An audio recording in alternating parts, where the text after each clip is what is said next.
Hujan keras. Jadi, memang kalau hujan keras pasti. Kalau sore, dia juga hujan biasa saja. Terus kalau tidak hujan ada dua kemungkinan.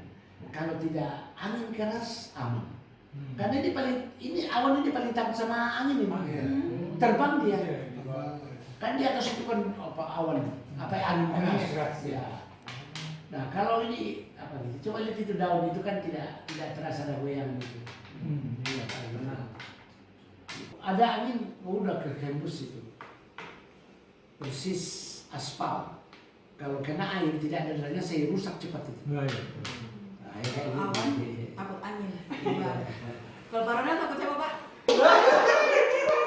Buat tahu yang di rumah itu suka yang. Kebetulan teman saya jadi tidak pernah takut. Dia juga tidak pernah takut, jadi kita saling percaya aja. Itulah kalau bukan teman itu kata. Sama-sama aktivis dulu ya. Tapi di Jakarta waktu saya sebagai pengurus pusat.